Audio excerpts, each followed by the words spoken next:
Okay, Patrick, one of the spheres where you were very successful was the Scoop 6 on the tote, which back in the day, I mean, what attracted you to that as a serious betting proposition?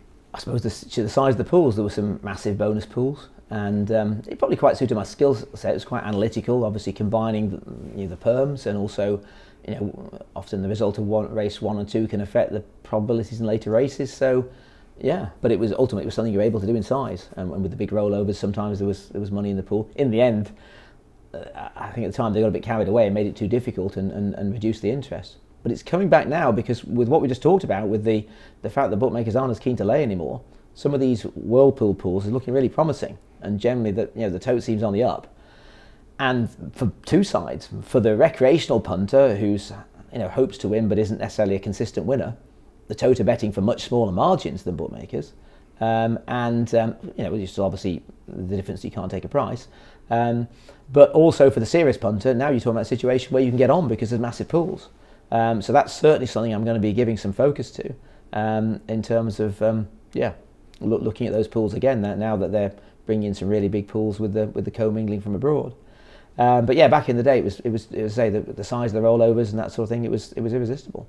Now there was another punter that was very prolific with the Scoop 6, Harry Finley, who I had the pleasure of interviewing a while back. Now I don't know if you watched it, but he told us that you were very thorough when it come down to collaboration with him, including contracts. Oh well, yeah. When you told me to watch that, that was a great story, wasn't it? Two major betting figures meeting only the once, and and I got sent away with a flea in my ear, and this, that, the other. A couple of slight problems with the story, that we have in fact never met, and he did in fact sign the contract on the day. But I'm being slightly harsh there because the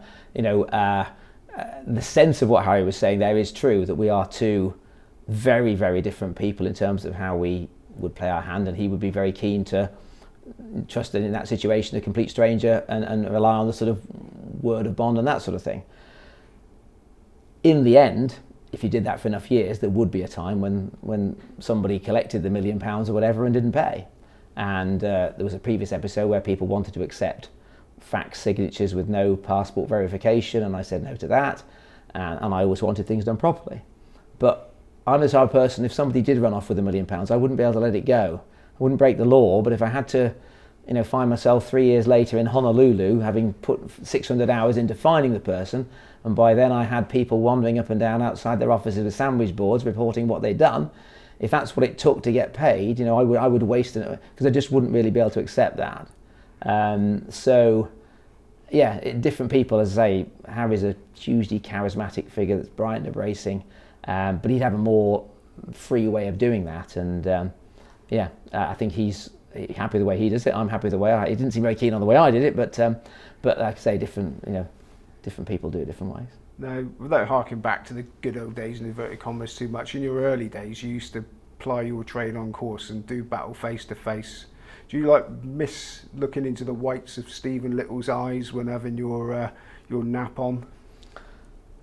Yeah, I mean, just imagine if you could bring that back. I mean, I haven't even thought about that, but yeah, that was electric. In two phases for me. Probably before the Victim of Crime episode, I was just going to watch it. I mean, I was a reasonable sized player, but compared to the big players around there, you're just watching in a few square meters, and you could stand right there.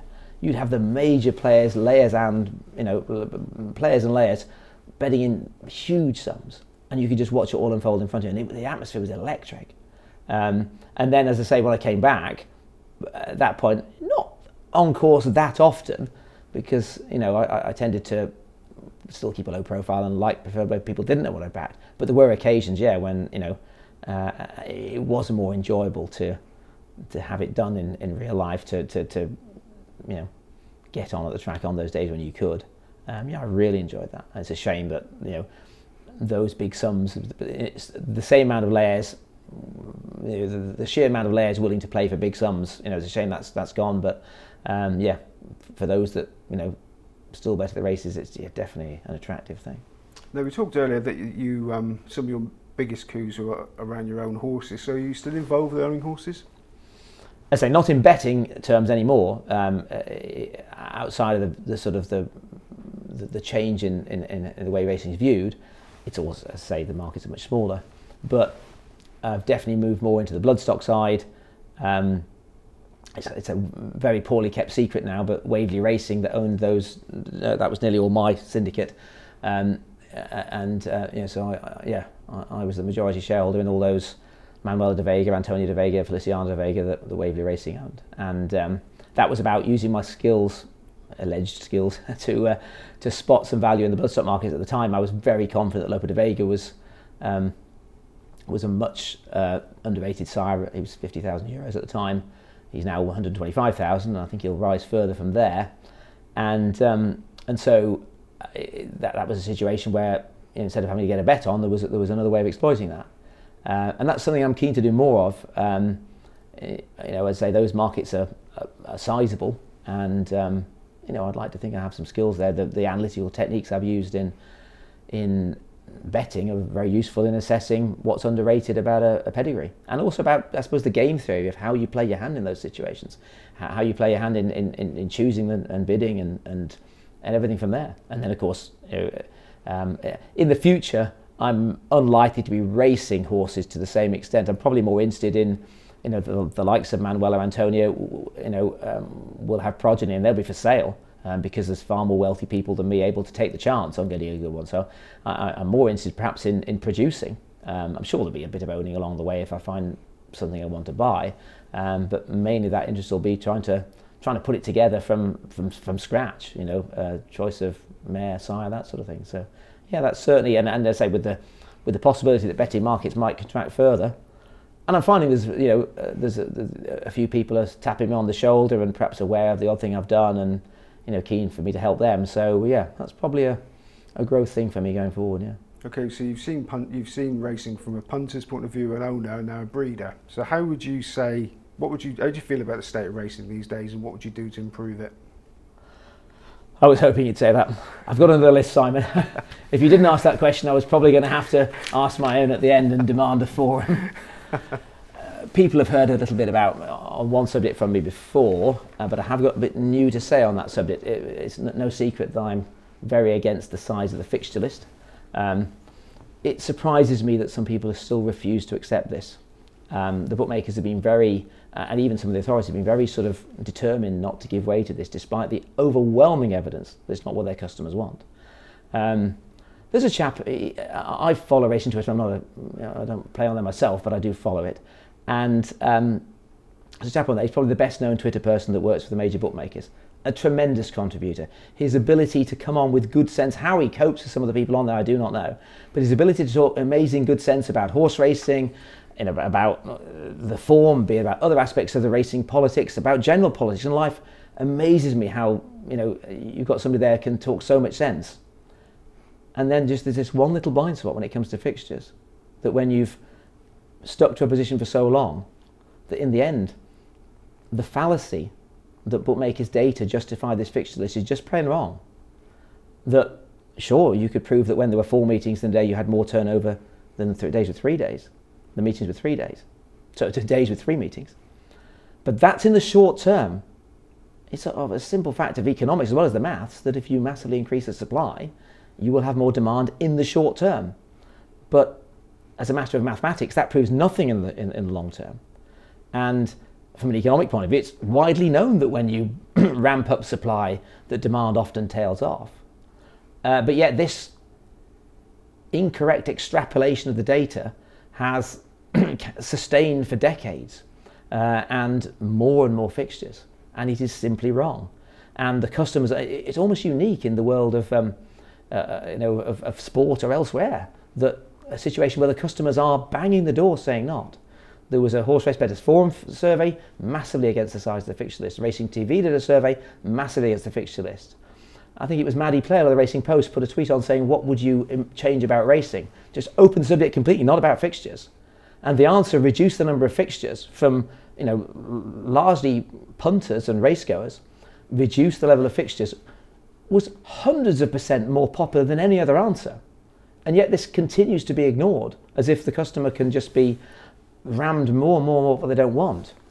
Now the latest development on this has been, well, not that recent, but some while ago, was the offer of Mark to supply an extra £5 million if the racing industry accepted 2 more knocks, 1, even more races, but 2 10-race cards, which meant that racing, some people like to follow a race meeting or an afternoon or an evening where there's a couple of race meetings, but having it where suddenly a race meeting became an unmanageable portion of 4.5 hours or more would then mean that doing it for a session became almost impossible. So you people were forced to bet for only part of a meeting, and that would take one of the appeals away.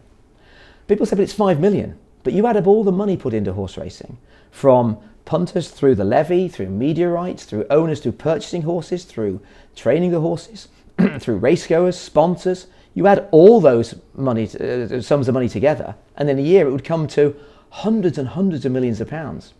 So the ARC offer, which was presented, including by some people in the media, as a no-brainer, was in fact, in terms of raising the overall money going into racing, was going to be less than 1% in return for 2 further attacks on punters' enthusiasm, because everybody, racegoers, sponsors, race fans, punters, owners, everybody, trainers, stable staff, everybody doesn't like the fixture list. And at some point this has to stop. Hopefully there'll be a racing industry left when it finishes.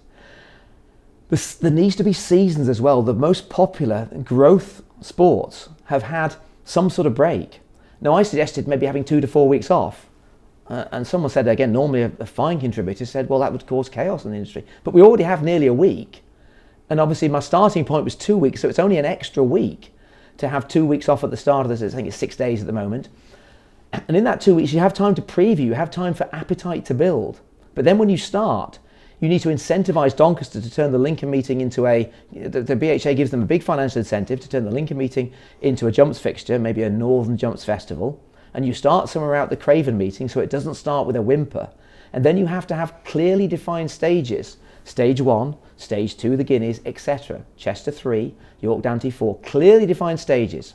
Like they would in terms of the rounds of the Super Bowl, like in terms of they would in terms of, Formula 1 and that sort of thing. And by having a break, and of course you don't have to stop racing for 2 weeks. You just do what they already do for 6 days. You just shuffle the fixtures around, so you have a bit more jumps here, but the flat happens slightly more before and after. The jumps more during that jumps window. You call it the jumps window for 2 weeks, and you have extra prize money for a few particular incentives during that time. But by having a proper break, a proper start, and proper staging through the season, it becomes a much more attractive proposition. And we need to think about that and stop just assuming that more is more, because it isn't working.